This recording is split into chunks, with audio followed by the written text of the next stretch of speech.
Hello and welcome to MLW Confusion. I'm your host Rob Cameron, bringing you all that you may or may not need to know about Major League Wrestling and its television programming. Well, at least I usually am, but MLW is taking weeks off at a time now, so we're just doing other stuff, so I have something special popping up. But first, I do want to talk about one piece of news. It has been announced that MLW is heading to Australia this coming late summer, early fall, however you want to look at it, as MLW and Oceania Pro Wrestling are teaming up for a series of events over the course of a weekend, August 30th to September 1st. MLW has previously announced a partnership with Oceania Pro, and of course, like the New Japan relationship or the CMML relationship. I just kind of like, well, that's cool. Like, we'll get to see some new international talent on the screen, but is it really a talent exchange? Well, it looks like this one is actually going to eat some crow on that one.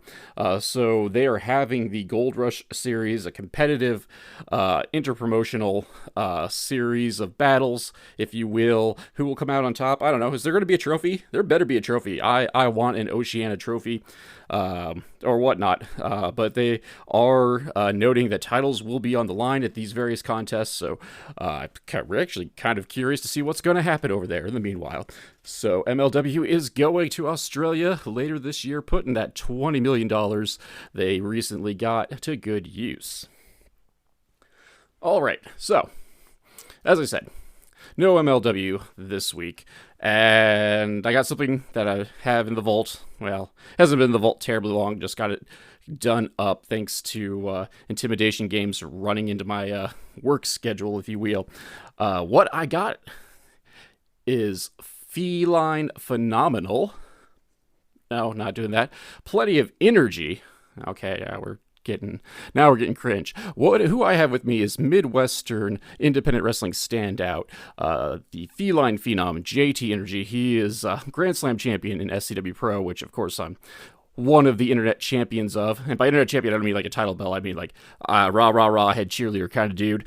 But is also active throughout the state of Iowa, and he's popped up on Raw and AEW television a time or two. So, like, there's a lot of stuff to talk about, and surprisingly, we barely scratched the furniture on this one. Like, he's got to come back, and we make reference to that just because there's so much stuff that we talked about that there's so much more we could dig into. So, let's get an energy drink, and then come back with my talk with JT Energy. If you're like me, sometimes you need a pick-me-up to get you through the day. I drink Raze Energy for that pickup. Raze comes in a bunch of different flavors, and more recently Italian Ice, which is great, by the way. And it contains no sugar, so there's no crash after you drink it. And really, like, best of all, if you go through me and go to wetrepsports.com, use my code CASS, you get 15% off your order. So, also, be like Cass, drink Raze Energy. All right, we are back, ladies and gentlemen. Special edition of MLW Confusion. Today, I have a guest with me, SCW Pro Grand Slammer, if I'm not mistaken. He is the Feline Phenom. He is JT Energy. JT, how are you doing this evening? I'm doing really well, and there's a lot of truth to what you just said. I am a Grand Slam champion in SCW Pro. There is very few things that I have not done there, but we still have some bucket list items to get to. So my world of SCW Pro is far from done, and now I'm excited to be here for the first time on the MLW Confusion podcast. Well, it's great having you on, and not just to blow smoke up you, but you're one of my wife's favorite local guys. So, I'm earning brownie points for doing this, by the way, as she hides away. Okay, she's not in the house right now, so it's fine. But she might come in later. Probably not. She respects the closed door behind me. Sure. But we got a whole list of things we can talk about. Before we really touch on the wrestling, though, we'll get there because this is a wrestling podcast. But I wanted to touch upon your handles, social media handles, the DJ Click and Play. For those who aren't aware of JT's social media, he is sometimes FKA DJ Click and Play, other times he's just DJ Click and Play. Where did that come from? So DJ Click and Play is my social media handle that I jumped on forever ago, because when I was going to Iowa State University, one of my hobbies and my pastimes was actually DJing at the local college bars. If you want to go and have a good time, there's plenty of places to do it in Ames. Not as many nowadays as there used to be. I have driven through that town and it has changed greatly, but there are still some places where I used to throw down the beats that move the feets. DJ Click and Play was in the house on a Friday or Saturday night. And when I first started to hop into the realm of playing music, it was very basic clicking and playing. So at the time I was dating a bartender, and while she was throwing the drinks to our friends, sometimes we would get a big group of people to go out, and it was kind of like the same tired, boring playlist that you would hear over and over, right? Someone would just set something up and it would go, and y- you when you get a group of friends that buy a ton of drinks, you love to dance, you can really change the scene of a bar. You get like a little bit of stroke and pull. So with her being there behind the bar, I made friends with the owner of a local bar called Club Element, and I hopped behind the DJ booth one night and just hopped on like his regular computer, which he had a big downloaded list of illegal songs or whatever. And when my friends were dancing, I would just like click a song and then I would click the next song. Essentially, I would cue it up and I would mess with the lights and everything. And when I did it there, I thought to myself, I'm like, this would be better if like I could just do it from my own computer. That way I could download songs, I could purchase songs, I could expand my library. Because I was part of the Iowa State Hip Hop Club. So I was already into dancing and music and stuff at the time. And now I was getting this itch to try something new, because it is a form of entertainment, just like professional wrestling. You get to be in front of a whole bunch of people and you get to manipulate their emotions based on what they're hearing through songs. So it started with as simple as opening up iTunes, buying a song, playing that song, fading the volume down, clicking another song, and slowly fading that volume back up. So DJ Click and Play was born in Ames, Iowa at Club Element.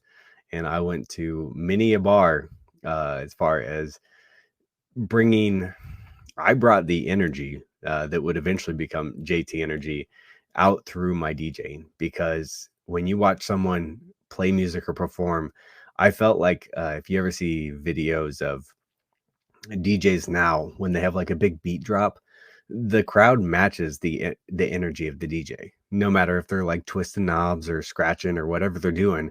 I was never a fancy DJ, but I could read a room and know how to go from one song to another to keep you on that roller coaster of emotions, just like a pro wrestling match does. So in a weird way, DJ Click and Play really helped JT Energy evolve over time. And so whenever you search DJ Click and Play, that's where that little name came from.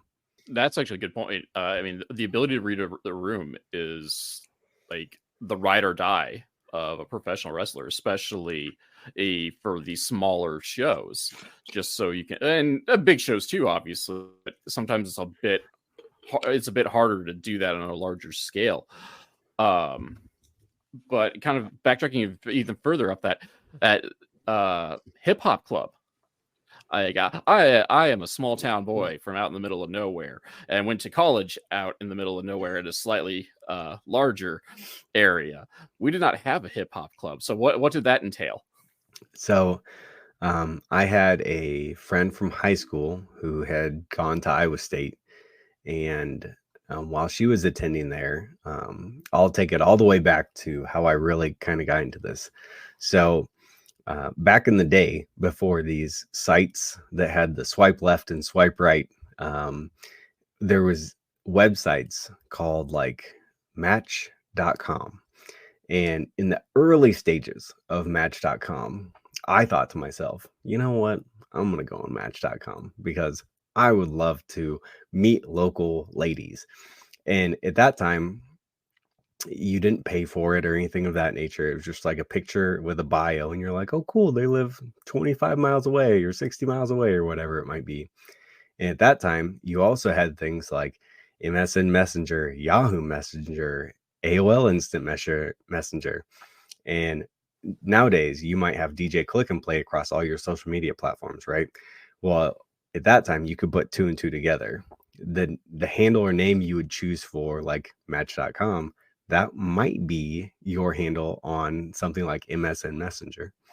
So I thought to myself at this time, I ran across a cute girl's picture, and she lived in Ames. And lo and behold, my math in my head, it did work out. I'm almost positive I tried to add her on like MSN Messenger, and it like popped up, and it was the same name for profiles. And I was like, oh wow, neat. And lo and behold, kids, this is exactly how you talk nowadays. It's exactly how you talk then. And I can remember this girl invited me on a date to Pella, Iowa, where they were having a hip hop summit at the college there in Pella. And at that hip hop summit, there was a group performing called the Iowa State Hip Hop Club. And it was so small at the time. It was so grassroots. They were only like a year into their existence. But I was there, I was watching these people dance, and they weren't like crazy. It's not like on TV, so you think you can dance or anything wild like that. But it was like this small group of people, maybe like 8 to 10, who would put a couple dances together, and they showcased it there at this hip hop summit, which was showcasing anything from poetry to rapping to like drumline, stepping, all kinds of stuff. And so I was like kind of fascinated because I saw this and I was like, wow, I didn't know there was a dance thing at Iowa State. And so I told my friend who was going to Iowa State at the time, I was like, do you know anything about this? And she got some more information for me. And when they were having a, like, what was it? It was like a workshop. So you could come and you could learn a little bit of dance. And then from there, what they would do is you could come back the next week and you would learn a little bit more of the dance. And over time, you get better and better at it and you learn it over the semester. So I was living at home at this time. So if I wanted to go and get acquainted with the Iowa State Hip Hop Club, I had to drive, I want to say, an hour and 10 minutes every week, at least once a week. It might have been a Sunday.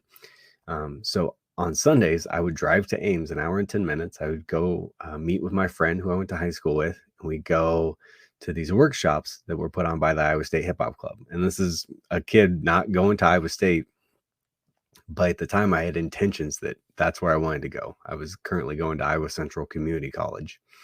And my first year that I joined the Iowa State Hip Hop Club, because you didn't have to be a member or a student at Iowa State University to be a part of this club, I made some new friends, which was super scary because with how small it was at the time, everybody knew each other. And here came this new kind of skinny, weird looking white kid who thought he could dance a little bit. But that's what you have to have. You have to have that amount of confidence if you're going to do something like that, because you're really jumping in feet first. And when I got my feet wet and I went through my first semester and I learned a couple dances, that's where I really fell in love head over heels with dance and the idea of not only being a part of dance, but performing dance in front of a couple hundred people. And that's another thing. If I look at my DJing hobby and my dance hobby and I put those two together, it really makes me realize how much of those two things combined help me as a human be a professional wrestler when it comes to the performing and the listening and knowing how things should flow and feel from a performing aspect and what you're doing there. So Iowa State, it went from a hip hop club that started with like 15 people. And during my time period at Iowa State and time period I lived in Ames, that thing grew to almost 500 people, where they were putting on a show in the spring and in the fall. And they would do a show at noon, 3 and 6 p.m. or maybe it was 7 p.m. But we would perform our dances that we learned 3 times at our showcase or our finale. And that day was nothing but chugging Red Bull, getting quick naps where you could. I had friends that were insane and tried to learn like 5 to 7 dances, so they were like memorizing stuff like crazy. I'd do a couple, but that's where the whole idea of getting out there and being a performer and chasing again something I loved and let that passion grow. So if anyone, and they still exist, the Iowa State Hip Hop Club, every year they still put on a show in the fall and in the spring to showcase the love of dance, for a bunch of crazy kids that go to Iowa State who just want to have fun. That's crazy go nuts, man. Especially since you got to get in kind of on the ground floor and watch it grow during those early years. Yeah, it's nuts how many things I've jumped into in my life when they're fairly young or they're just getting started. And if you can be a part of something special kind of from the beginning or the next chapter of something and really grow with it, it brings so much more attachment to how you help evolve that thing. And just being able to watch your career from nearly the beginning, like I've seen how some of these things, like I don't know if it's necessarily a direct influence, and I'm not, I've not talked with you that much. This is like for those of you who are not who are listening just the first time, like JT and I have conversed in the past, but this is the first time we've ever like really sat down and talked with each other. Like I've mostly just talked to him in the merch line and whatnot. So like, but like it's been really neat, kind of like seeing these influences and now hearing the story, kind of like where like, oh, well, that makes a lot of sense. Like, oh, that makes a lot of sense how you did this, because you've danced quite a bit over the course of your career, depending on which variation of the character you've thrown out there. Sure, yeah. And it's kind of been an upward trajectory, because you started with the hip hop dance, and now you now are performing the music to go along with the dance. And let's face it, a good DJ is up there at least pumping his fist or doing things behind the desk as well. Sure. I do have to ask, just more out of snark than anything, though, going back to the DJ part of it. Was there any like songs that you refuse to play? Because there's always like that, like one song like everybody wants to hear, and then like you hear it every time. So for the length of time that I did it, there's always like some songs that a lot of songs get ruined really fast. And they don't get ruined fast for like the reason that the people ask for it. It's because when you DJ throughout the night, like let's say I would start at, I don't know, 10 p.m., but I got to go to 2 a.m. So in that time period where I'm going to be standing there playing songs for 4 hours, I'm going to at some point have waves of people coming and going. And the point of being a DJ is to play good music and keep people there. And that was always the trick, right? I want to make sure that when I see a big group of people walk in, if I see 1 or 2 people that are really excited and really dance, those are like my fundamental pillars. I have to keep those pillars there and get them set, because the people that they are with, I can tell they're not in control. It's the people that are having fun, running in, getting ready to go to the dance floor, and they'll convince their friends to stay, or the friends will be like, when they're done, we'll leave. And you can trick them to stay all night. I absolutely know you can. But there's some stuff that I would play, and then if 30 minutes later a new group walked in and the pillar of that group comes up to me and they're like, will you play blah blah blah, and I'm like, I just played it like 30 minutes ago, and they're like, oh, and it's in my brain, I don't like to repeat stuff. It would be really annoying to me. I mean, imagine if you went and watched a wrestling match and one guy always had like a default move, like in a video game, that you always just spam, right? It's so annoying. Like, you want it to have a lot to it, a lot of evolution, a lot of play. And so sometimes if I would play something and then 30 minutes later, someone would be like, will you play this again? I'd be so bummed out, especially if I was in like a good groove and I could feel the music and I had like 2 or 3 songs already queued up in my head where I wanted to go. But the only times I would ever deviate away from that is if I would be like, I just played it. And they'd be like, can I pay you to play it? And I would go, oh, how much? And if I felt okay, sometimes I'd do it for free. But other times, if someone would like hey, here's a 20, will you play it? I would immediately play it next. I'm like, $20 to play one song. Like, even if I lose a little bit of the room, I can get them back. I know I can. Like, it's 3 minutes of my life I won't get back, but it's $20 more I'm making in that moment. But there's a lot of songs. What's the, like, when Lady Gaga Bad Romance came out, Bad Romance was so popular, but That's my theme song, like, by the way, and so all my cause.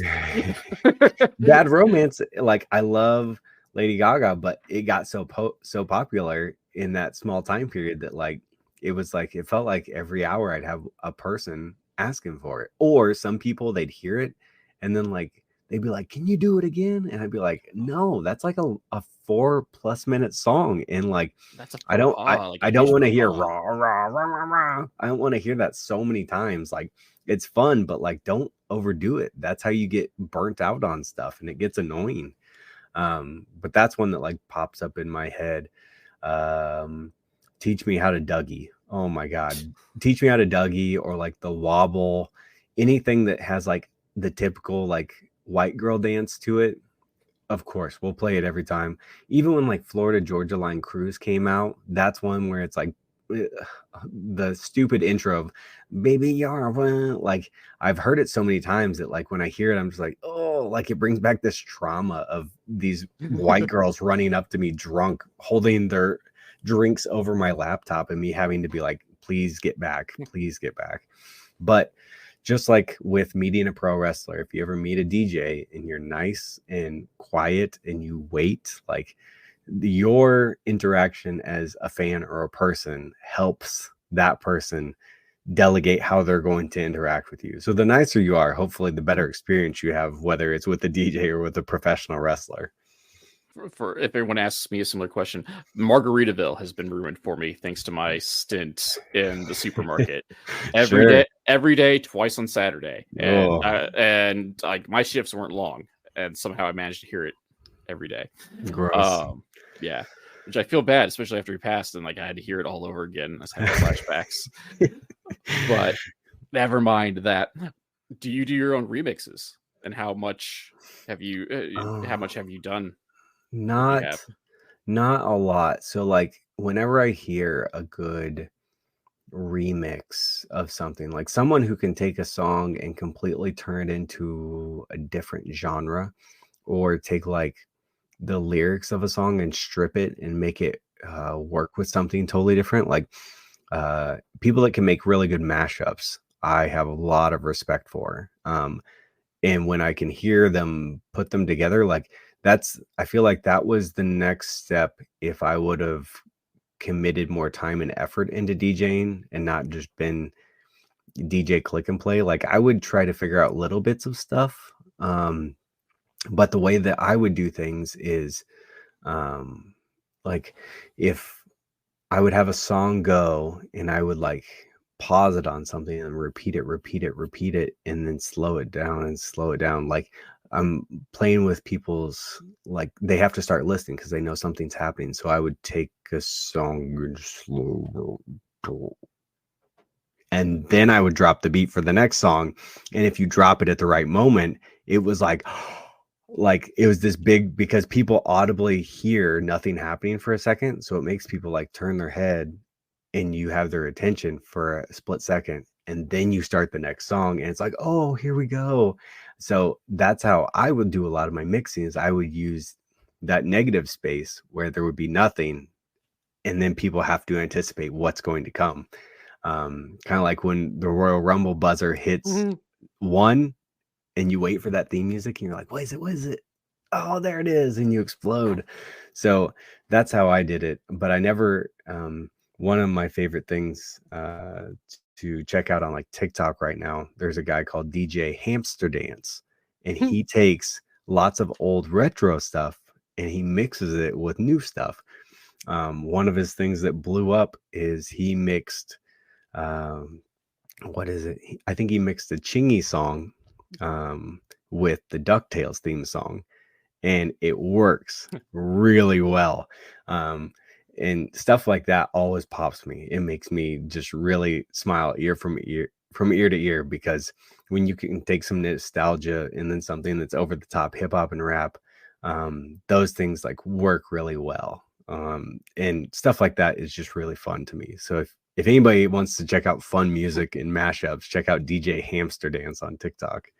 I only ask because I'm an avid consumer of your social media, especially in like TikTok, and then to a lesser extent like Facebook Shorts, like to give full like credit to the music that you're using for it. And so sometimes it lists you as the artist rather than sure, which I know like if you're just doing whatever and you don't add any music, that they'll give credit to you for it. But it's just one of those, well, there's music playing, but it's giving credit to you. So I was just like, yeah, maybe it's hobby stuff. Like, it's very to me, music on social media is so funny at this point, because I don't know what time period we jumped into where all the major music mogul and companies got all butthurt and was like, you know what, we're going to copyright everything, and if you want to make sure that you want to use our stuff, Instagram has to pay for the license. But guess what? Instagram doesn't have the same licenses that TikTok does. And TikTok doesn't have the same licenses that YouTube Reels does.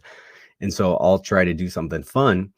And because I want to make sure I get it out to my audience, I will take a clip that I create and I will post it on TikTok, Facebook Reels, Instagram, Twitter, YouTube, TikTok, Snapchat.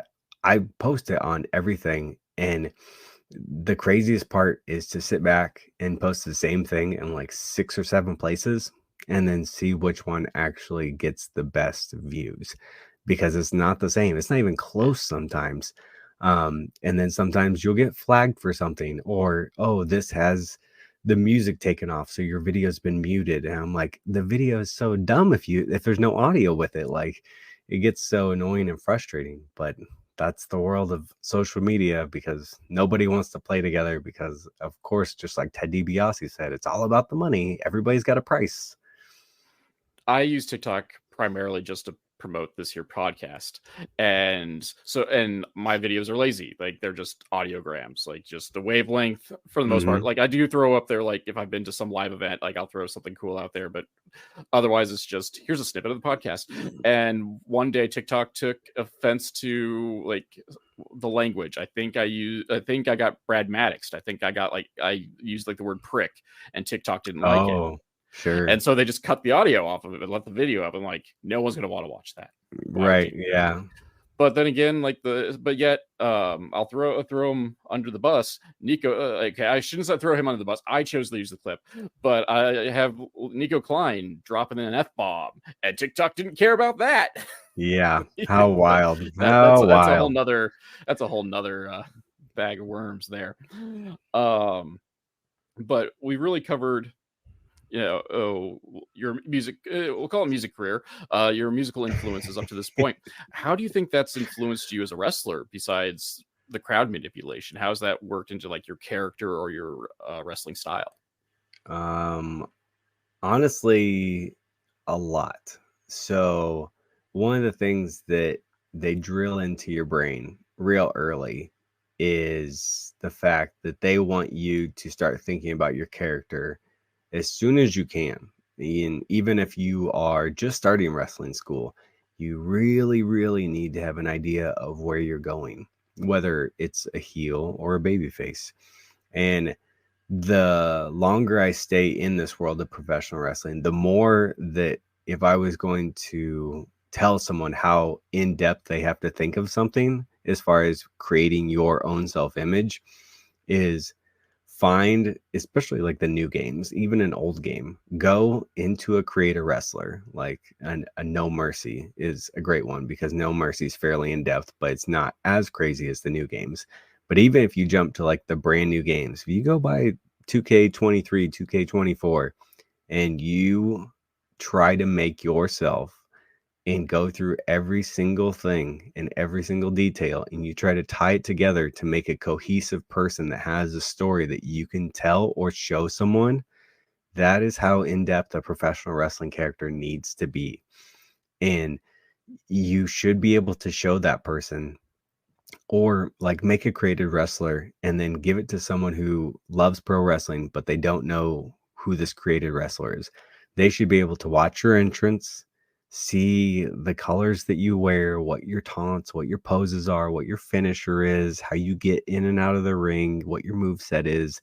That is how in depth you should think into professional wrestling. And things like dancing and DJing, those are small little things that helped me be aware of how important it is to choose the right song to come out to, whether it is copyrighted music or uncopyrighted music, because you have to be able, it's so important to pick something, especially with music. People connect so deeply through music.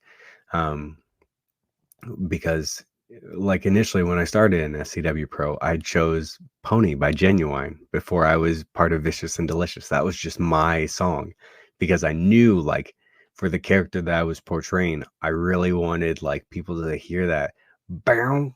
And like it's one of those things where you play the first note and people that know music, they know that song instantly. And that's what a good track should be.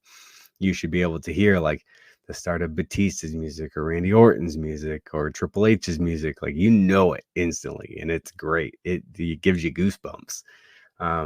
And dancing, you should be able to move and manipulate and know how to make your body small or make your body big, to showcase different things that happen to you in the match or in the ring, or positioning, to make sure that you're safe or they're safe.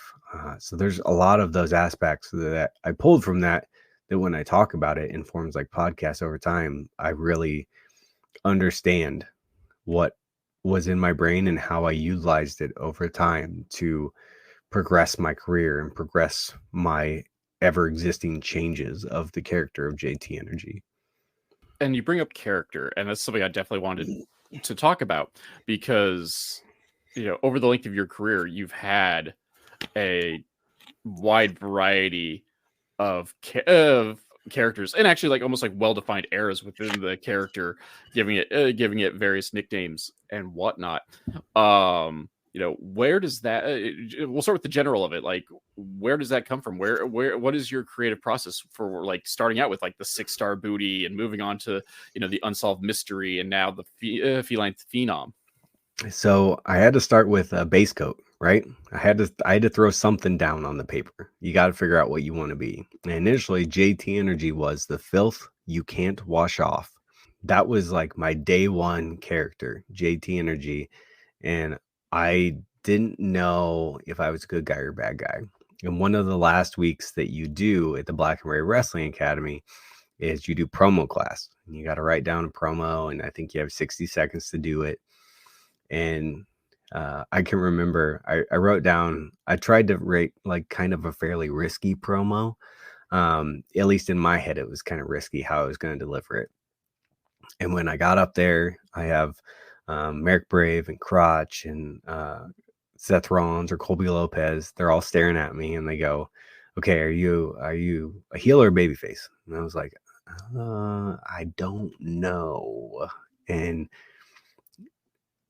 they I think Colby asked me, well, again, he goes, "What do you think your character should be?" And I go, "I think it should be a heel." And they go, "Okay, we want you to deliver it as a heel then." So I like spitting off this promo about being the filth you can't wash off. And I said something like along the lines of, "And the worst part about all this is not only am I going to get into your sons and your daughters' minds, but there's nothing that you can do about it." And like, it was something fairly along the lines of like risque and grotesque. And one of my happiest moments is watching Colby like just cringe and kind of like make this sour face at what I just said to him. And I was like, perfect. This is what I'm going to run with. I go, if I can get his emotional reaction, that's where I'll start. And I always thought of myself, I was so lucky to grow up in a time like the Attitude Era where catchphrases and mottos and nicknames were key. That's how you moved your merchandise. That's how you became a thing. And so when I thought of people like Stone Cold Steve Austin, The Rock, Triple H, The Undertaker, every X amount of months, they had a new shirt, and the new shirt had a new quote or a thing that they had evolved into. Like Triple H wasn't always just Triple H, he was the cerebral assassin, and then he became the Game, the Dead Man, the like you went from the purple gloves Undertaker to the American Badass to Big Evil to like there was always this evolution of the same person.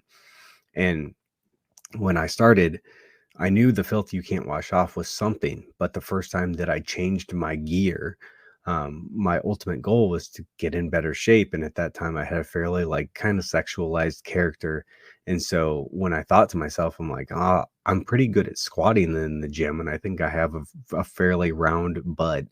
I wanted to make it something. And at the time, that was when we had Kenny Omega and Okada doing their big 6-star matches over in the Tokyo Dome. And so I thought to myself, I'm like, well, if we're going to talk 6-star wrestling and it's getting all this coverage, I'm going to be the 6-star booty. And it's something that I did for, I don't know, less than 2 years, I think, before I tried to change it again or start to evolve it. But there's still tons of time where people will be like, oh, I remember when you were but they always say the 5-star booty. And I get so pissed. I go, no. I go 6 stars, baby. 7 in the dome. Yeah. So I went from the filth you can't wash off to the 6-star booty. And for a little bit, I tried to get over. I had a pink set of gear that had the words yummy on the butt. So I was calling myself the Yum One. I was also part of a tag team at one point called the Yum Bucks, which, we had a little bit of fun with that. But when I evolved my character to the point where I was making a little bit of traction, and I got onto Monday Night Raw, and I wrestled Jerry the King Lawler, and I had all this awesome stuff going on. I was really on this high. Then COVID happened. And when COVID happened, I knew it was like, I told myself, I was like, this is a free reset. This is your Triple H quad injury. You get to go away. There's no wrestling. You can do whatever you want, and you can reinvent yourself. And that's when I started to grow my hair out, dye it bright blonde, and really like go wild and crazy, because that's what the world was. And so when my character started to lose its mind, that's where I realized that the crazy JT energy could evolve into the unsolved mystery, because having this Mr. Gun that I had walked out with for so long, that's where I got the unique idea of saying mystery with an I instead of a Y. Also, Unsolved Mysteries had come back on Netflix. So I knew I could like do this weird thing and do this weird gimmick, because like weird is fun. People remember people like the original Mankind and Goldust and Luna Vachon, like people that you looked at and you're just like, what are you? Like, I have to tell my friend about you because I don't understand you. And that's where the unsolved mystery came in. But again, I hate the idea of being closed in this box. And I knew that the unsolved mystery it felt to me like it had run its course. And when I lost my SCW Pro Championship, I knew it was a perfect time for me to hit the reset button and go from this good guy, JT Energy, who had been just having fun, being laid back, but also being himself. And when I lost my most prized possession, right back off the deep end again, except this time deeper, darker, further, and taking more elements of who I am, like my love for my cats, my love for my wife, the idea of expanding the way that I think or see into the world of tarot cards, taking all that and saying, where do I draw my power from? The thing that I love, which is cats. And that's where I became not just the phenom, but the feline phenom.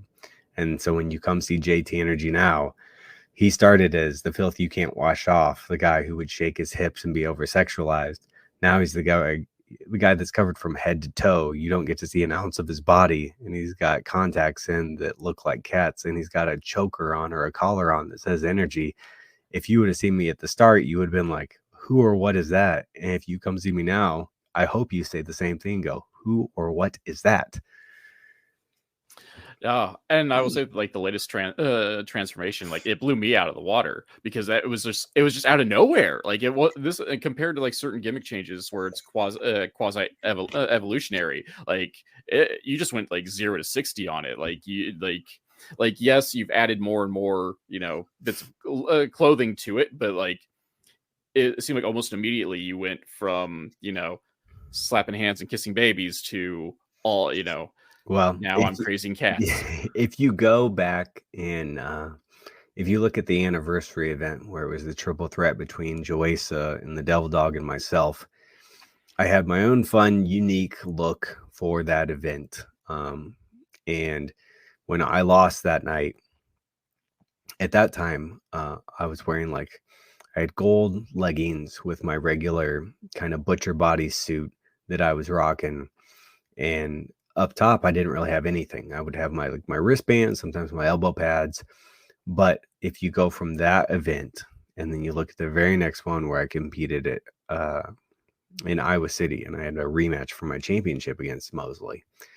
The very next event, if you go back and you see any pictures or anything, instead of just having my legs covered in gold, now my upper body was covered in gold too. So going from the leggings to evolving into a bodysuit, that was step one. That's where I took away the first thing. And the next event, all of a sudden, the bodysuit had evolved, and I had a black version of a bodysuit. And then if the next version you went to that, I had this other, it was almost it looks like a celestial planet surface bodysuit. And then all of a sudden, I think the thing that really started to set people over the top is when the collar came out.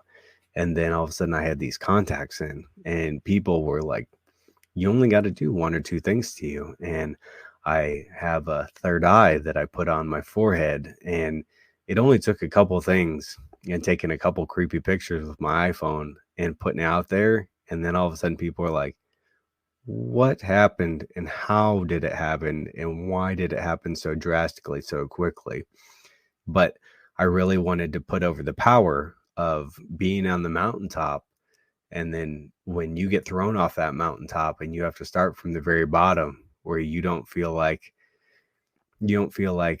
being the guy that was slapping hands and doing all the good guy stuff. It's all fun and it was great, but when it all gets ripped out of your hands and you have to start from square one, it's real easy to look around and be like, it doesn't matter what I was doing because it wasn't working. And if I need to get back to the promised land, I'm going to bet on myself, and I'm not going to play the same hand I've been laying down for the past year. I'm going to try something completely different and see where it takes me. Well, sooner than later, it's going to take you to the top. Let's be realistic about it. As I said at the top of the show, like, you are a Grand Slam champion. And so I do feel like, it's a setback. And now you've been a little bit distracted with the iceberg, Dion Roosman, at present time. But, icebergs melt eventually in this climate. So it's just a matter of time. And actually, if you ask me, I also think that you should have won the Iowa championship, because I'm pretty sure I heard the Cowboy quit. The Cowboy got real lucky. Not many people get locked into the breathtaker and can stand for more than a second or two. But if anybody sees me ever lock that move in on people, there's really two steps to it. Not only do I have to hook them and turn them, but once I have you turned, that's the initial start of the pain. The part that is a for sure, almost guaranteed every time, is when I start to sit down, a la Chris Jericho, early WCW Monday Nitro, bending people like Juventud Guerrera in half and stealing their masks. That's where I got a lot of my inspiration for the breathtaker from. Well, So and just to, yeah, cutting you off on that, no, you're fine. You're that was something fine. like I put two and two together, just being an old man and watching like he's gone feline and now he's using the lion tamer. So Yeah, you yeah. know, There not you just go. using the There you Boston go. crab, like he's going all out with the feline. And the So only which person that I can say that when I've locked it in fully that actually survived that thing was the devil dog. But he may have survived it, but one of my absolute favorite pictures from this year is just his contorted body in my hands with me ripping at his beard while I have him locked in it. And he looks so helpless. So even if I lost my championship, I still have his dignity in that picture because he looks like he's being completely manhandled. there you go. And that feud was amazing because that lasted nearly a full year within the confines of SCW. With Absolutely. So yeah, he won the 2023 Prestige Rumble by eliminating Joesa, and we took that story all the way to Prestige 2024, where we went from the night that he won the Rumble and I won the championship to the night where he was defending the championship against me, and then lo and behold, now he has to deal with Mason Beck, who won the Rumble. that's going to be another tough hill for him to climb. I could try to talk to Mason about that or talk to the Devil Dog. I got you right now. So that being said, you know, you've held all the titles and like obviously, you know, the goal is always to be on top. But what's left for you to accomplish in SCW Pro? Well, there is a couple surefire things that I would like to knock off my bucket list when it comes to SCW Pro. So, one of the things that always sticks with me, and I only get one shot a year to do it, is I have never ever won the Prestige Rumble. And being a fan of professional wrestling and falling in love with something like the Royal Rumble, when I got to be a part of a company that had their own smaller version of it, it is something where the last year or this past year, I was in a championship match, couldn't be in the Rumble. Year before that, championship match, couldn't be in the Rumble. I I don't even know if we had one the year before that. It's been this ever evolving thing where I've only had a couple opportunities to be in it in this time period, and I haven't had my showcasing performance. I haven't had that moment that I've been chasing by winning that and having my opportunity to face a champion at Epic, essentially SCW's WrestleMania. I've done everything getting to where I wanted to be, but I've never had that small little story that I've wanted to tell.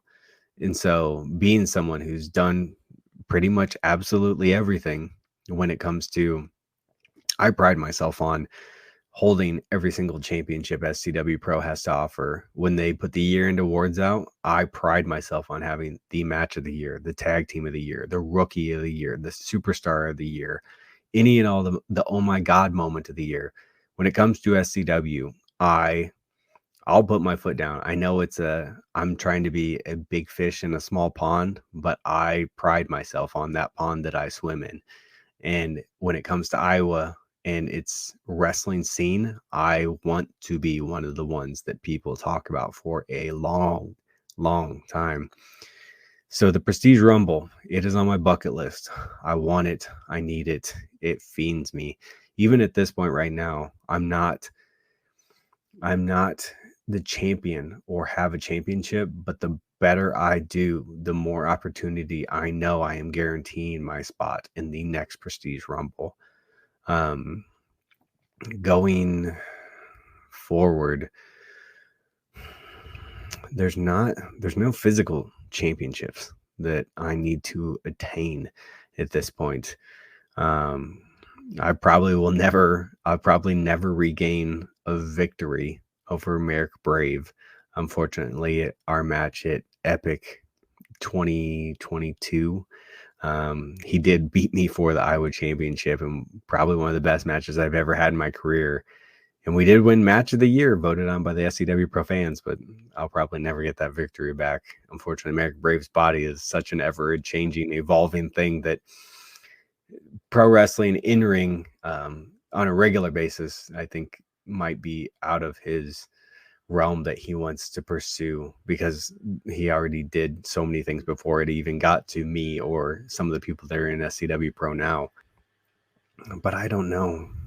There's a little itty bitty piece and part of me that kind of wants one more tag team championship reign, because Vicious and Delicious, we did it 3 times, and I want to say that ties the record for most reigns, but that's by Bobby Dahl. But Bobby Dahl did it with 3 other people. I don't think he had consistent people.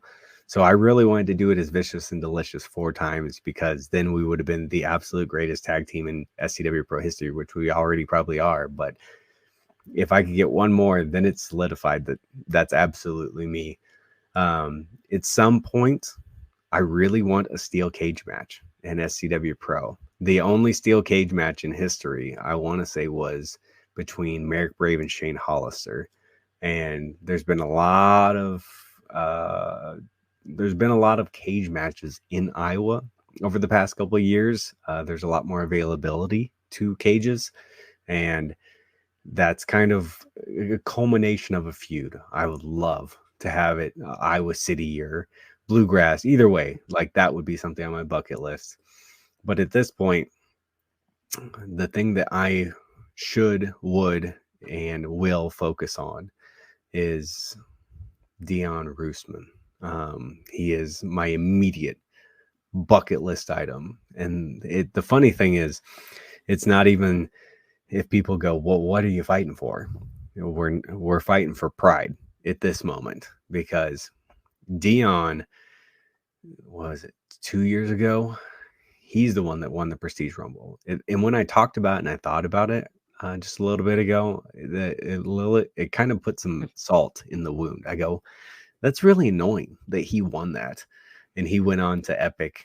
Actually, the night that Merrick Brave beat me, and we had our match of the year for the Iowa Championship, he fought Johnny Wisdom, and he won his SCW Pro Championship, which, unfortunately for him, his knees have exploded, one and then the other, and he's reconstructed them, which, based on our last match, I think he has some springs that he has put into his legs during surgery, because he flew about 50 rows back. He took out someone in the crowd.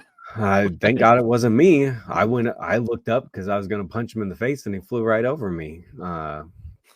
But he is my immediate concern. He's just mad because he thought he had the match won, and I pulled the referee out. I can't help that I get my jollies off of watching other people have things ripped from their hands. And the beautiful thing is, Dion's his little nieces that he is married into, Dion's wedding was actually 1 week before my wedding. So we also have this thing where we had like our love come at the same time for our wives that we have now, and now we're fighting for our families here. And I don't want to be showcased or one-upped in any scenario. I'm very happy for Dion, but I also am annoyed by his existence for what he's done around me in this last year. So when it really annoys him, because his little nieces come up to my merch table and they talk to JT Energy, and they get mad at me because I'm beating up Dion, and I slowly lure them in and let them know how much more fun it is to be a part of the Feline Phenoms fan club, instead of, oh, boring old Iceberg City across the way, let's get cold. He did put up an entertaining TikTok where he speared a snowman, but I believe that was his wife's idea, not his. And it went on entirely too long, by the way. He did a lot of running for no reason. Yeah, he went like a minute and a half of running. He wanted to get cardio in and show you. Yeah. I mean, it was impressing. I know he's better at cardio than me. Like, I'm winded here, taking a drink out of my water. Well, but either way, when it comes down to this, that's a small short list of what I have on the agenda, hopefully in the near future, of my SCW Pro career. Because I don't know, life's always changing and professional wrestling's always evolving and changing. So I keep a couple things in my head of what I'd like to do, what I'd like to perform, how I'd like to be perceived. But right now, with the ever evolving feline phenom, because I feel like if I talk in like Paul Heyman terms and he goes, "We're just in the third inning, baby." That's how it really feels with the feline phenom. I feel like we are in the very early stages of where this character can and will go when it comes to SCW Pro. Because at this point, I have a feeling at some point I will be back in the SCW Pro Championship picture. And being able, I got my championship win as the babyface who defeated Connor Braxton at the last event in the Walcott Coliseum, which opened the show at fire code capacity. And I had one of the moments of my career. But to live on the other side of that spectrum and have someone like a Devil Dog or a Dion Roosman or a Corn Boy hold that championship that they are so excited and proud to hold, and then just cheat and rip it from them and watch them cry, that's a whole nother level of excitement that I'm excited to live through someday. Rudo to the core, man. All right. Just since we're bringing up, we brought up names, and I want to backtrack a little bit. But you mentioned Merrick Brave, your trainer, and you've gotten to work with him, losing your Iowa championship. But you also got brought in with him pretty early in your career in SCW as well. As did you guys have a formal name for that entourage? That part's failing me because I'm old. Yeah, Styling and Defiling. Vicious and Delicious teamed up with the fashionista Merrick Brave to become Styling and Defiling. And don't ever forget that when me and Merrick Brave had our battle at Hawkamania Epic Night 2, he did not wrestle as Merrick Brave. He wrestled as the fashionista Merrick Brave and came to cleanse the closet of his former demons that he had created, which was myself, and my newfound cohort was Augustus Draven as part of the Miss Knight Society at that time. But yes, in the early days, Merrick Brave was extremely smart. He was creating his own little bloodline and making having two heaters with him that could help him lie, cheat, steal, and keep his SCW Pro Championship around his waist. But the funny thing is, the man that I beat for the SCW Pro Championship was the man that beat him for the SCW Pro Championship, in Connor Braxton, with our big first event that we ever hosted in the Call Ballroom. They had their main event match, where the funny thing was, in that match, Merrick Brave went down and the referee went down, and Connor Braxton looked like he had everything in just where he wanted. And I run down I had like these little tight black booty shorts on, and I had a referee shirt all tied up, and I came down in my 1996 Shawn Michaels moment, and I hit the 1, the 2, and then before I could hit 3, out of nowhere, Shane Hollister grabbed my arm, picked me up, kicked me in the back of the head, and I went down. And then shortly thereafter, unfortunately, Merrick Brave got the 1, 2, 3 counted on him, and we had a new SCW Pro champion in Connor Braxton that night. Being a Merrick Brave trainee, like, how does that feel to be able to, work that closely with your trainer, both on the same side and on the other side of the aisle, as well as opponents? I love it. When you can work with someone who essentially, what I do, like when I do a podcast, I'm dumping everything that's in my head for people to listen to and hopefully learn from. When I went to the Black and Brave Wrestling Academy, that's what he did every single day. And he taught us those fundamentals.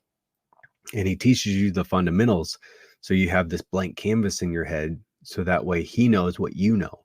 But when you get into wrestling, there's a psychology to it, which is all about the crowd and how you perform and what you do at the speed that you do it at.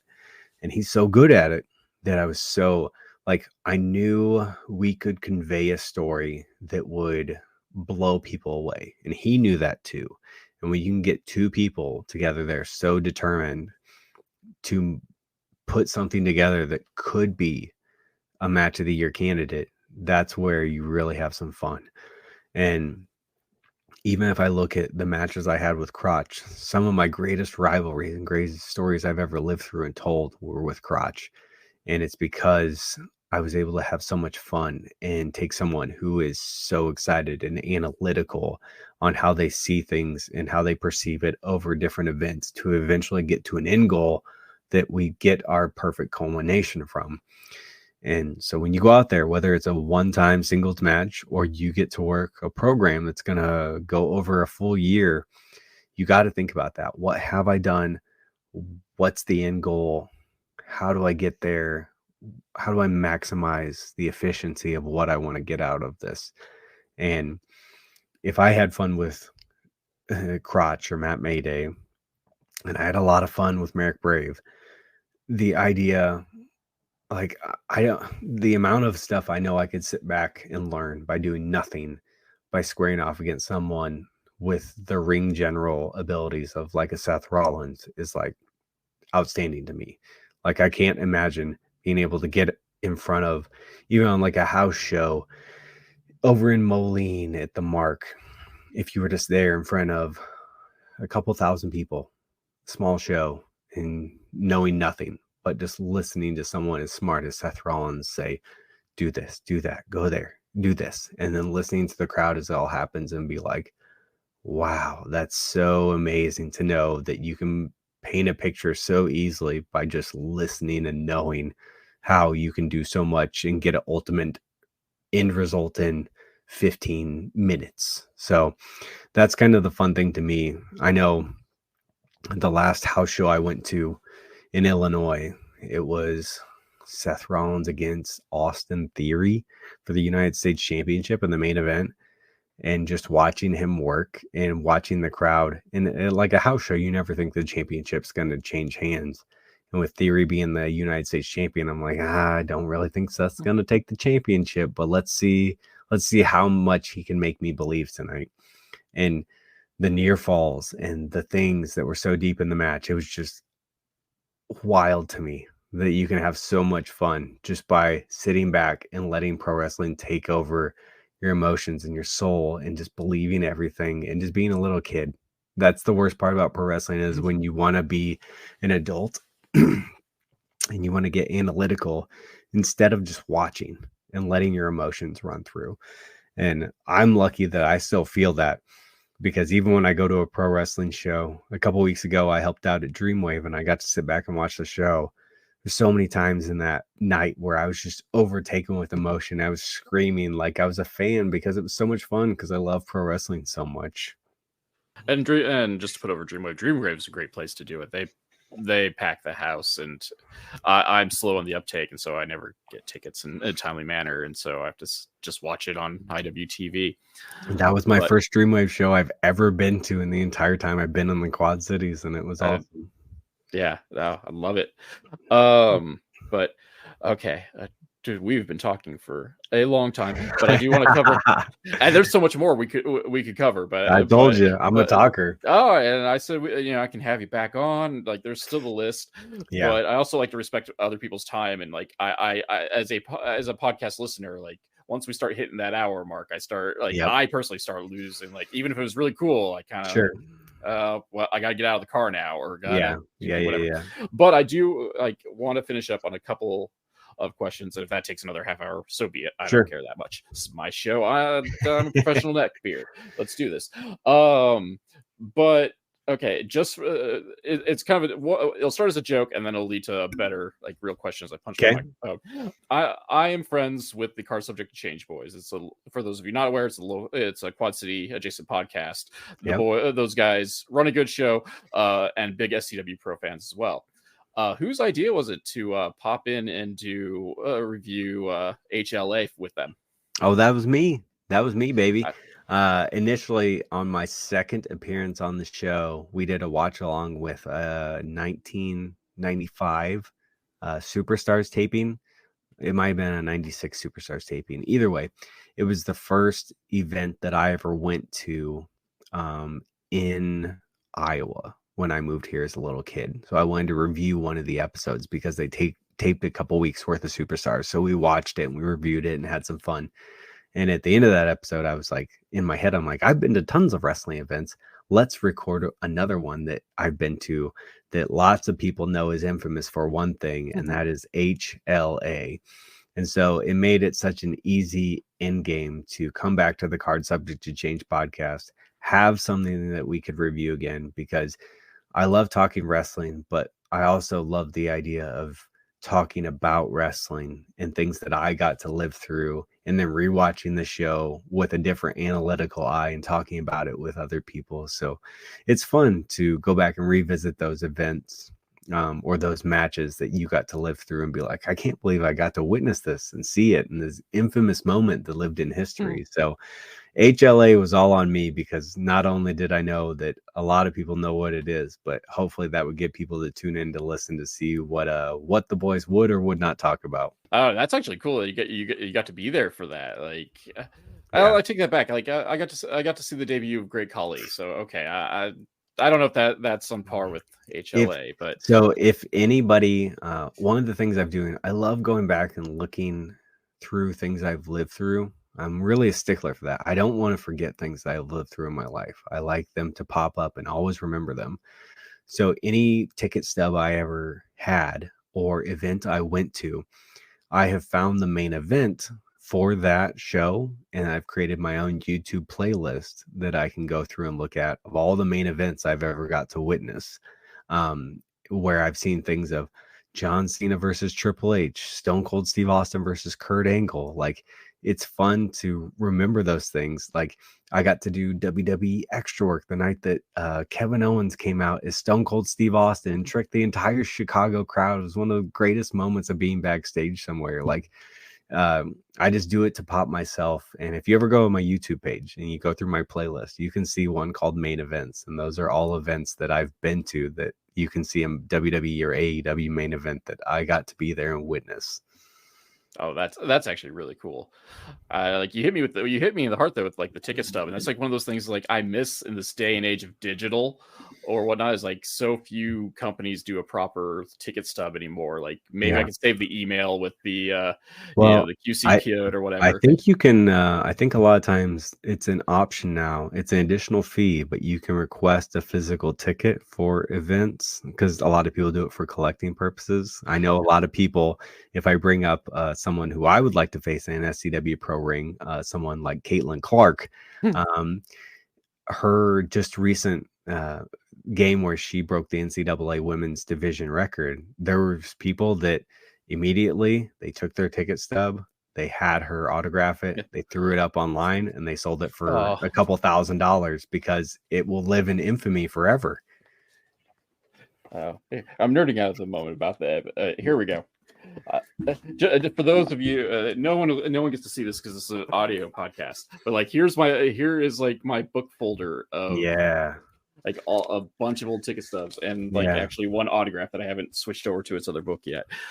So I need to do that. But I found at one point at my mom and dad's house, I had a big stack of ticket stubs, and I started going through the concerts and the wrestling events, just to see like where I was, why I was there, who it was, because same thing with like bands, you can't remember the bands that opened. And then I went back and I looked and I'm like, oh, I did see that band. That's so cool. But I strongly suggest, if you are a wrestling fan, if you've gone to those wrestling events, just look stuff up. Like, look up all the matches you got to see. Try to remember what merchandise item you bought from the table that night. Do you still have that shirt? Because nostalgia hits hard. Like, that first event that you went to, like, maybe you didn't buy that Triple H and Shawn Michaels second reincarnation of DX t-shirt, but now you're a human that has more money and you think to yourself, you know what, I do want that vintage t-shirt. I'm going to get that for myself now, because I couldn't at that time, but it's my time and I'm going to get it. We went to nostalgia, and I was just going to use this to book into your new segment with the part of the Card Subject to Change boys, a moment of focus. So how did that come into play? Well, that's just your boy JT Energy, the feline phenom, trying to think to himself, like, what's another evolution of his character? What's another thing that he can make sure that he gets in front of pro wrestling fans, especially local ones, on a regular basis? Well, how about you pitch yourself on becoming a brand new segment on a regular podcast. So not only do you have to worry about posting to your own social media, but you're going to add another thing into your life. So that way people can constantly be reminded of JT Energy. Because if you feel like you're doing too much, you're probably still not doing enough, because the Quad Cities is a really big place and the SCW Pro events are packed, and I want them to stay packed. And when it comes to our small locker room, I'm not tooting my own horn here, but if everybody put as much effort into talking about their career as some people do, it would feel like the entire locker room lived, breathed, and died professional wrestling. Even if it's not just that, just your normal life. And some people, social media is not for them. It's not what they live and breathe and die by. But that's the day and age that we live in. And one of the things that I think to myself is, at some point, whether it's in my control or not, when I'm gone, I want people to be able to think, ah, man, I remember Travis Horn. I remember JT Energy.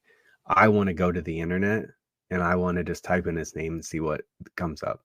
And I want my digital footprint to be huge. I want people to be able to see and scour the internet and be lost in hours of footage and podcasts and matches and promos and videos and all kinds of stuff. So that way it really felt like I cultivated what I wanted out of this pro wrestling career and this life that I've been given.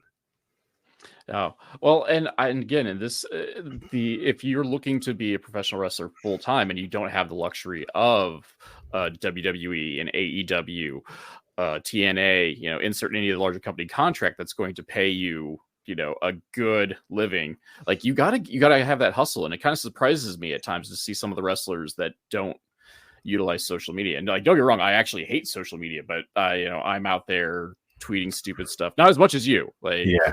but that's part of the, yeah. if you're serious about it, like that's almost part of has to be part of the job now, because you gotta practice what you preach. And professionalism on the professional wrestling game doesn't only come in the gym or in the ring or in training or on social media.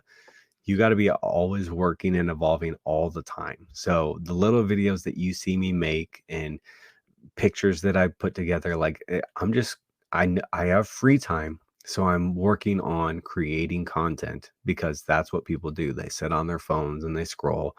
They have their lunch hour. They're looking stuff up. I mean, it's what can you do to grab someone's attention to make them think 2 Saturdays from now, an event's coming up, I do want to spend $10 and take 3 hours out of my night to hopefully have a good time. And when you are working collectively as a team to not only get people to this event, but to the next event, that's how you become successful. And if those people know JT Energy, then maybe that night I walk away with an extra $100 to $200 more, because I made those moments and those fans want to interact with me and buy my merchandise, whether I was good or bad. And there's someone sitting next to me who made $5 because they don't know what to do yet. And the game of professional wrestling is making money and getting your name and cultivating your image to become bigger, better, and badder, whether it's in your small local area or on a grand global scale. Exactly. And I think one of the more interesting ways to do it, outside of just the straight up character work, is your weekly vlogs. I find those, really, really neat. And then as someone who attends the SCW Pro shows, it's always kind of neat to see, like, okay, like I watched this live, I was there for that, and then seeing like your point of view, or watching like you get ready for it, or your thoughts and feelings as you're sitting in the car, we're getting ready to walk into the Bluegrass Coliseum or wherever you happen to be that night. Like I find that like really interesting. Like it's just another one of those things where if I asked myself, is there anyone around here doing anything like this right now? I don't think so.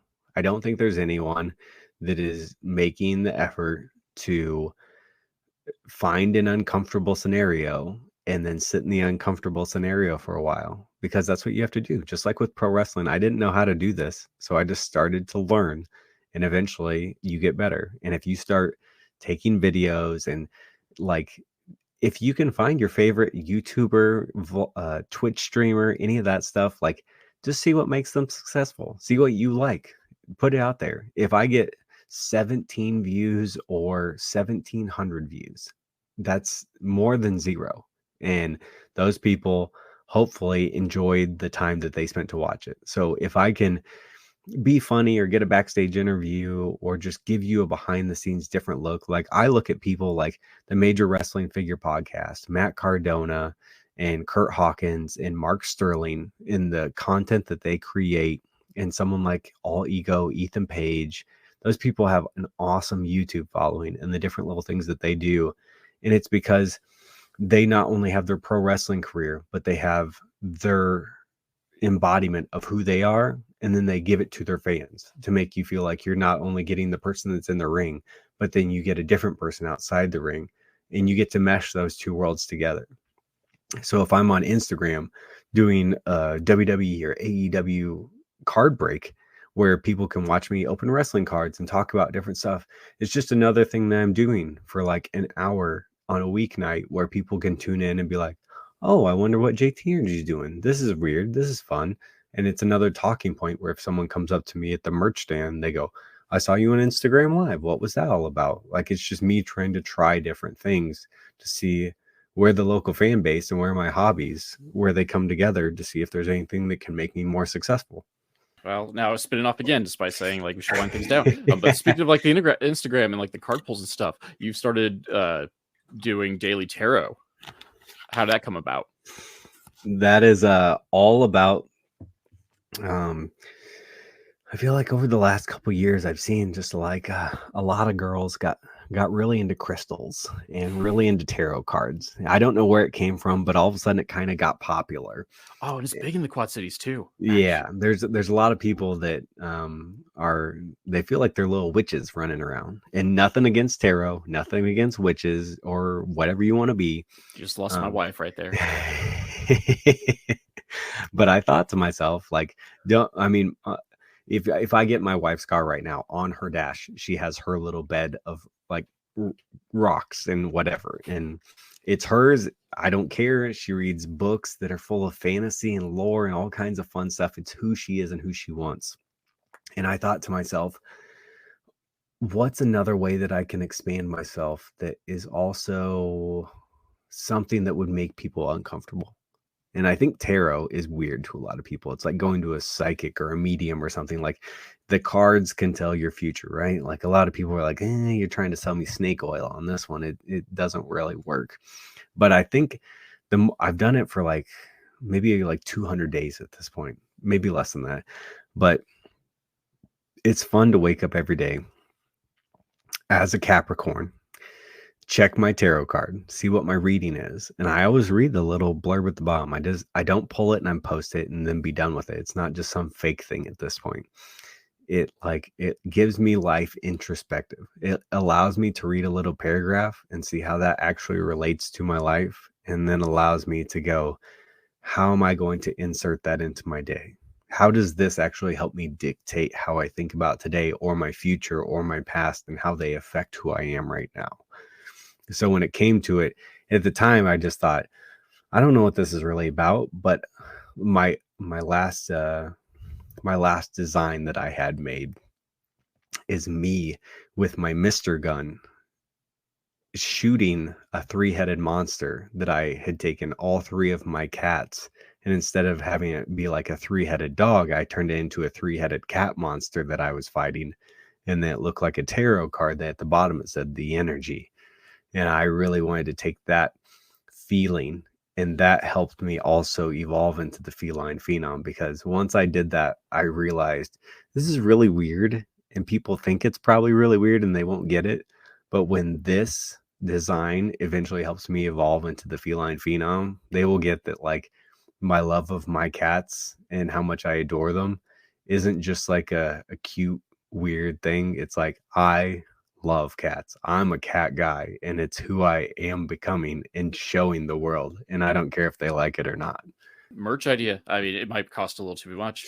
You get your own JT Energy tarot decks. I've looked You ever into looked at it? custom tarot decks. I have. It's bit every now and then. When it comes to merchandise, I really gotta have I gotta have an urge to like hop on it and see how easy it is. And if a website Oh, makes something easy, that's great because I wouldn't even mind getting a regular tarot deck, but the logo on the top of every tarot card is my logo. So that way you uh, could have your own custom regular tarot deck that's JT Energy like authenticated essentially. But that's a merchandise item. Might be a premium price item, but it could be coming in the future. You never know. there you go. I guess if nothing else, you could just be like Ricky Morton and Robert Gibson, where they were notorious, especially down south. Was just like they would just take random objects and just rock and roll, and then $10 here you go. Yeah, yeah, Just yeah, yeah. get your own Yeah, tarot deck and just yeah.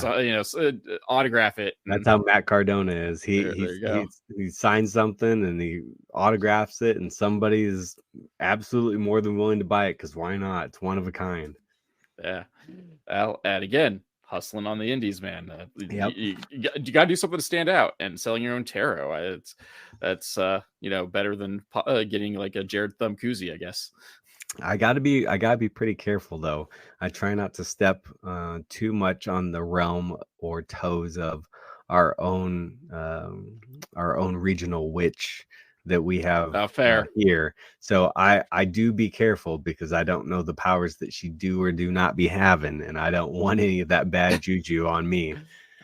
Even if it's not the juju, those pounces are wicked. Yeah. From Miss McKenna. Yeah, absolutely.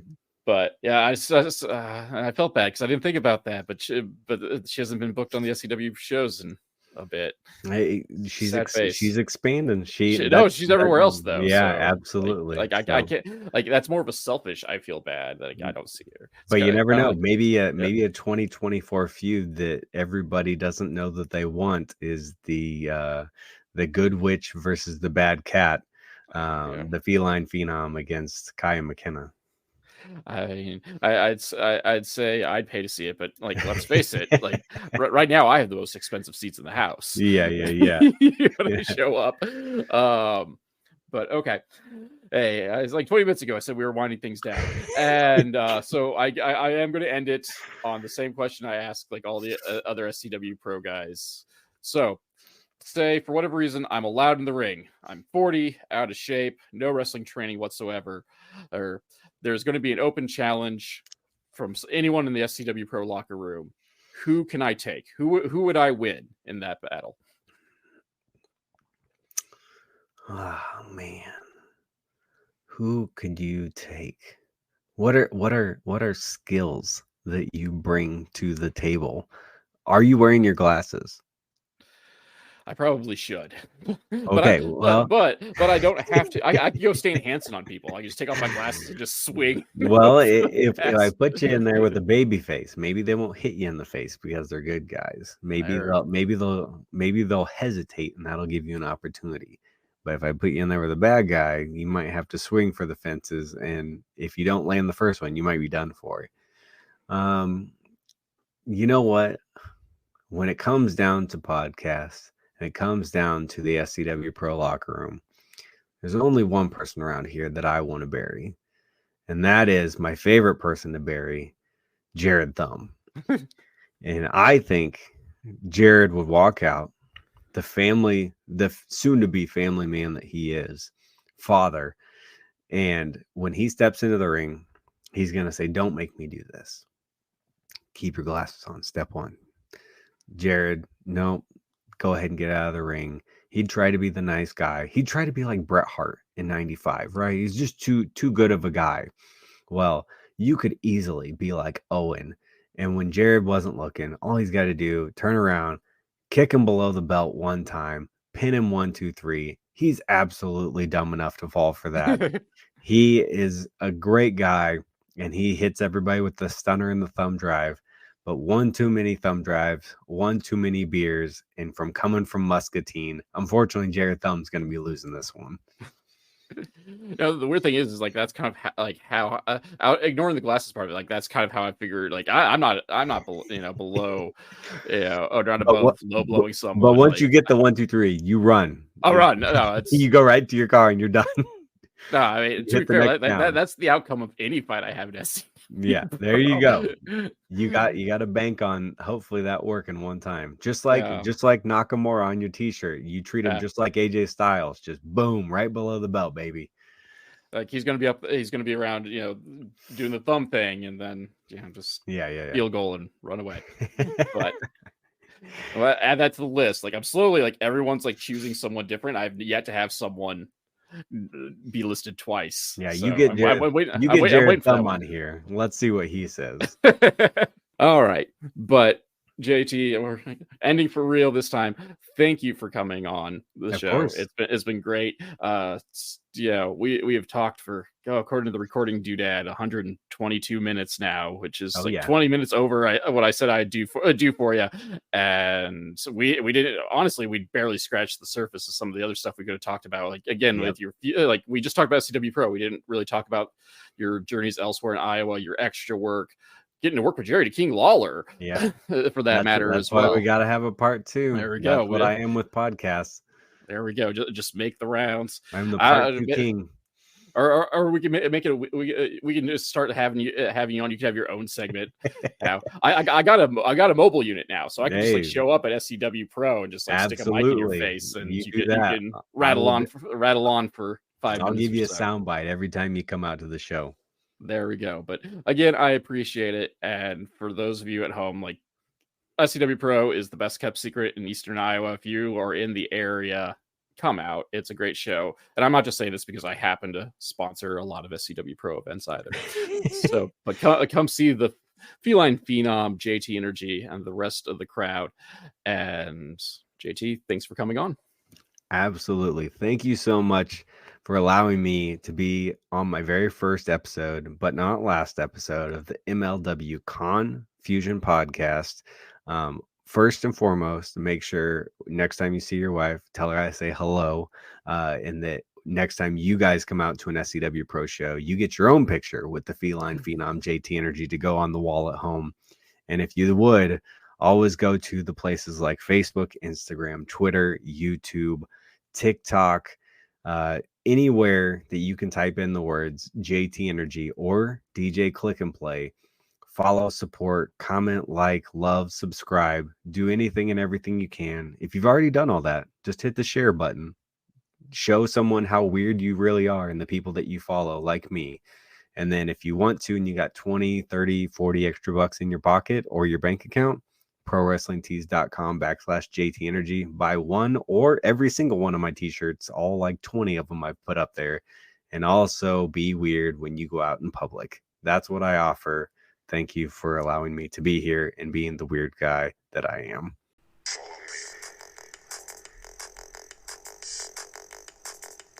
MLW Confusion is a weekly podcast that is written and performed by Rob Kammer and is hosted on Spotify for podcasters. MLW Confusion is part of the Urban Wrestling Network. You can check out the Major League Pod, amongst other shows, on YouTube at Urban Wrestling NW. The background music for this section is Ruined My Day, performed by Alan Schroeder. If you enjoyed this podcast and like to support, please like, subscribe, and tell your friends, family, and enemies. Leaving a review is also helpful, as word-of-mouth advertisement is very important for small podcasts such as this.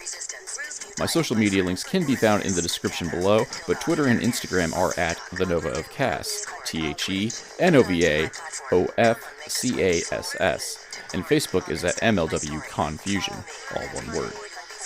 If you'd like to support monetarily and help upgrade my equipment, please check out my virtual tip jar at www.ko-fi.com/Casanova. If you prefer more bang for your buck, you can go to patreon.com/Casanova, whereas for as little as $2, backers get access to the podcast early and ad-free, plus other weekly exclusive content such as athome.exe, the Patreon exclusive podcast. So, join the crew that is headed up by Keith Wynn, Alan Schroeder, Alex McCarthy, and The False Prophet, and check it all out. You can also find t-shirts, coffee mugs, and other merch at the Confusion Podcast store on Teespring.